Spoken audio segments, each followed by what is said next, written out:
खरना छठ महापर्व का दूसरा दिन खरना आ चुका है। ये नहाए खाए के दूसरे दिन होता है और हम लोगों ने तैयारियां कर ली हैं। मैं और मेरी दोनों जेठानी हम लोग खरना का प्रसाद बना रहे हैं। रोटियां बन चुकी हैं और खीर के लिए हमने दूध उबलने के लिए रख दिया है और शाम हो चुकी है और हम लोग कर रहे हैं चंद्रमा के निकलने का इंतज़ार। और उसके बाद हम लोग चंद्रमा को अर्घ देंगे। फिर घर में भी पूजा करनी है और भोग लगानी है, उसके बाद ही हम प्रसाद ग्रहण कर सकते हैं। और तो सबसे पहले हम खरना का महत्व जानते हैं। खरना का मतलब होता है शुद्धिकरण। शुद्धिकरण न केवल शरीर का होता है दोस्तों, बल्कि मन का भी शुद्धिकरण होता है। खरना खास होता है क्योंकि इस दिन व्रती दिन भर उपवास रहकर रात में प्रसाद ग्रहण करती है। खरना के दिन प्रसाद ग्रहण करने के बाद व्रती छठ के बाद ही अन्न जल ग्रहण करती है।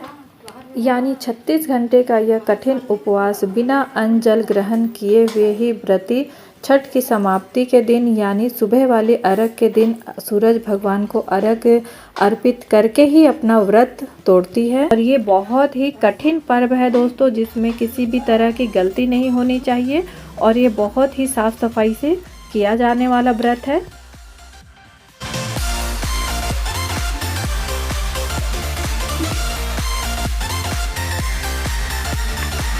और दूध में अभी तक उबाल नहीं आई है। एक बार उबाल आ जाए फिर इसमें हम चावल डालेंगे।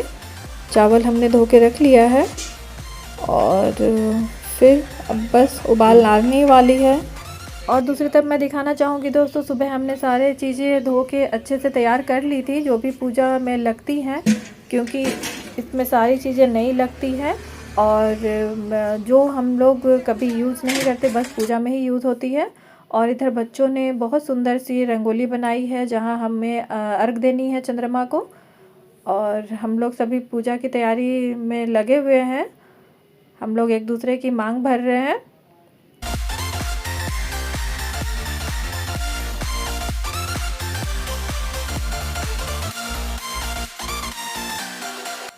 तो दोस्तों फाइनली सुबह की इतनी मेहनत के बाद घर में खरना की पूजा स्टार्ट हो गई है और पूजा में हम लोग सारे व्रती लोग बैठे हुए हैं और बैठे हैं मेरी तीनों जेठानी, मेरे हस्बैंड और मैं। और हम लोग पूजा कर रहे हैं सारे। और दीदी लोग बड़ी हैं और मैं सबसे छोटी हूँ, तो दीदी लोग जैसे जैसे डायरेक्शन दे रही है हम लोग वैसे वैसे पूजा कर रहे हैं। ये व्रत कठिन तो है ही, साथ ही साथ इसमें बहुत सारे नियम हैं, इसीलिए हम लोग एक एक नियम पूछ के कर रहे हैं ताकि कुछ छूट ना जाए। और बस हम लोगों की पूजा ख़त्म हो चुकी है और अब हम हवन करने वाले हैं। और अब खरना का पूजा ख़त्म हो चुका है दोस्तों और अब हम जा रहे हैं चंद्रमा को अर्घ अर्पित करने के लिए। तो चाँद निकल चुके हैं और काफ़ी टाइम से हम लोग वेट कर रहे थे चाँद के निकलने का। तो बादलों के बीच से चाँद निकल चुके हैं, मैं आपको दिखा नहीं पाई। और अब हम लोग सारे पर्वतिन के हाथों में अर्पण लगाया जा रहा है।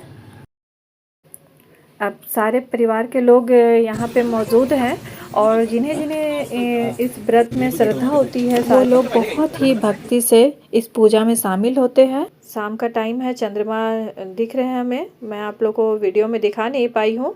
और सारे व्रती हम लोगों ने जितने लोगों ने छठ का पर्व किया है और सभी के हाथों में आरता लगाया जा रहा है। और अब हम दूध से चंद्रमा को अर्घ देंगे।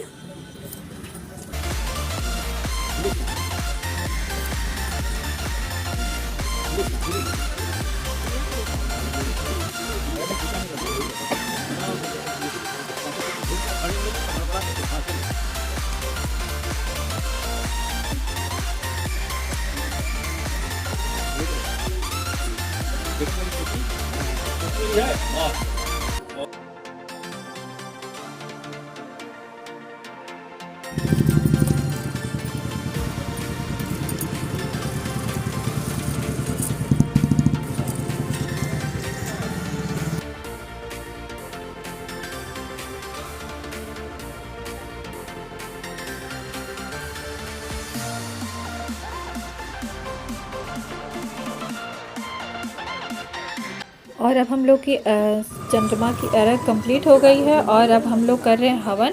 हवन के बाद हम लोग अब प्रसाद ग्रहण करने वाले हैं। उसके बाद प्रसाद वितरण होगा और फिर मिलते हैं हम लोग संध्या अर्घ और सुबह वाली अर्घ के दिन।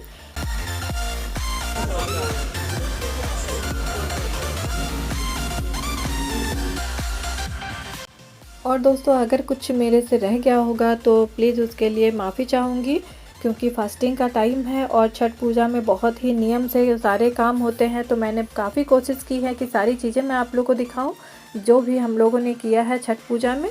तो अगर कुछ रह गई होगी तो उसके लिए माफ़ी चाहती हूँ। और ऐसे ही बने रहिए मेरे चैनल पे। छठी मैया सारे लोगों पे अपनी कृपा दृष्टि बनाए रखे और सभी को स्वस्थ रखे और मस्त रखे। ऐसे ही एंजॉय करिए और मिलते हैं हम लोग नेक्स्ट ब्लॉग में। जय छठी मैया।